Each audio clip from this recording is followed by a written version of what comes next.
Africa is still the dark continent, a strange, mysterious and often deadly place. The first English traders arrived there in 1588, and it was a British colony for nearly 400 years. Most people there speak English, it's a popular tourist resort, and is fairly civilized. However, the tiny West African country of the Gambia still has some dark and disturbing secrets. Deep from the jungles and marshlands of Central and Western Africa come stories of huge and dangerous reptiles. They have many names. In the Congo, it's Mokele Mbembe. In Zimbabwe, it is known as Chipekwe. In the Gambia, the African dragon is called Ninki Nanka. It's strange to think of the popular holiday destination as the home of a monster, but away from the tourist areas there are still great stretches of mangrove, jungle and swampland in this tiny country. The stories of Ninki Nanka stretch back to time immemorial. Our first exposure to them came in an account written by Dr. Thomas Hardy Dalrymple, who was based in the Gambia in the 1930s. Once, he wrote, the beast caused a panic when it rose from the river one night, but the swarms of mosquitoes prevented Dalrymple from seeing the beast himself. On another occasion he saw a crowd of locals excitedly talking about how the white man had photographed Ninki Nanka.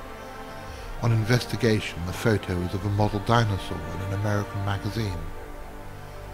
Just after the Second World War, a night watchman at a lake that was being used to provide water for the capital, Bathurst, now Banjul, was allegedly killed by a Ninki Nanka. At the Centre for Fortean Zoology we investigate such tales, but we presumed that the belief in Ninki Nanka had died out. We were amazed to discover that not only was the beast still very much believed in, but that it had allegedly killed people as recently as the 1990s. Even at governmental level, the dragon is taken seriously.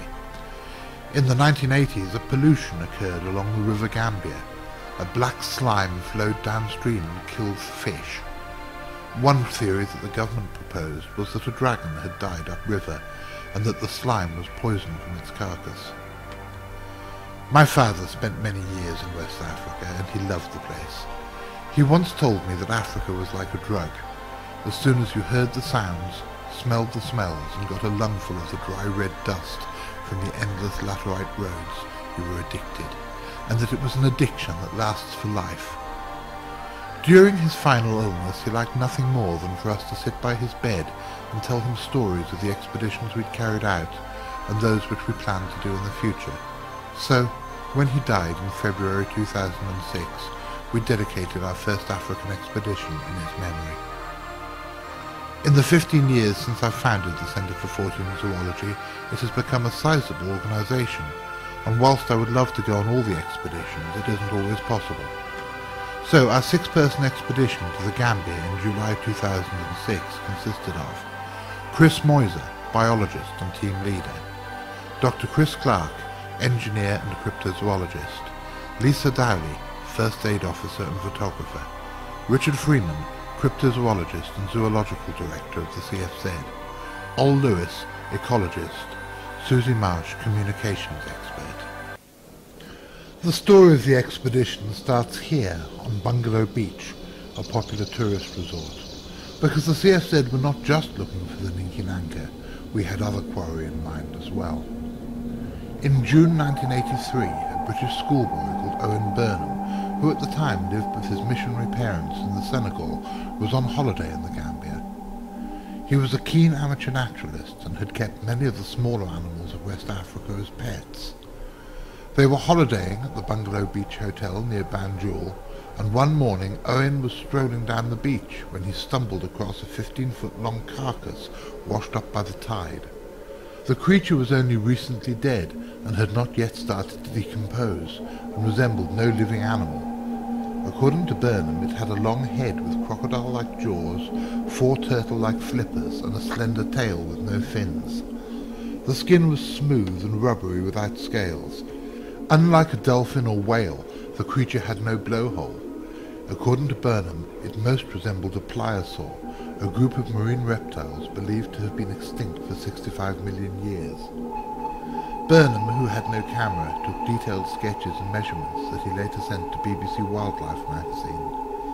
Unfortunately, 2 locals came upon the cadaver and started to hack off its head to sell as a tourist souvenir. Knowing that it was potentially too valuable a specimen to lose, Burnham and his family helped employees from the hotel to bury the creature way above the tide level on the beach, where the sand and hot sun would mummify the body. Many years later we interviewed Burnham, and he told us the exact spot where he buried the animal on the small beach. One of the jobs of the expedition, therefore, was to dig up and examine the beast and try to solve one of the most vexing riddles of modern-day zoology. However, although it was the first day of the expedition, we already had a problem. It was easy enough to find the place where Owen had buried the creature, but in the intervening years, the President's brother, currently being indicted for fraud, had built a nightclub almost directly over the site where we wanted to dig. On the 21st and 22nd of March 2006, amidst tensions preceding the 2006 presidential elections, an alleged planned military coup was uncovered. President Yahya Jammeh was forced to return from a trip to Mauritania. Many suspected army officials were arrested, and prominent army officials, including the army chiefs of staff, fled the country. There are claims circulating that this whole event was fabricated by the President for his own purposes. However, the veracity of these claims is not known, as no corroborating evidence has yet been brought forth.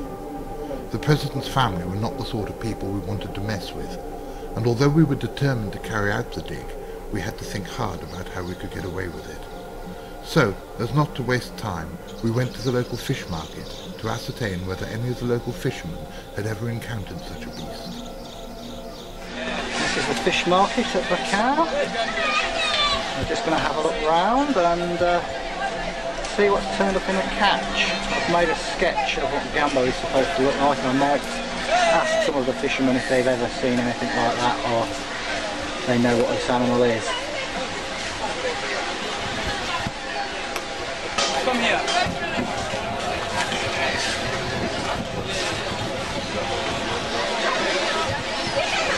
Hello.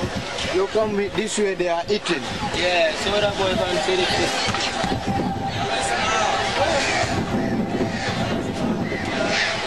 Come on, have a look. This is Barracuda, yeah. Big one. Huge barracuda. Come on, have a take picture. You can take picture, feel free. Pufferfish there as well. Yeah, that's butterfish. This one.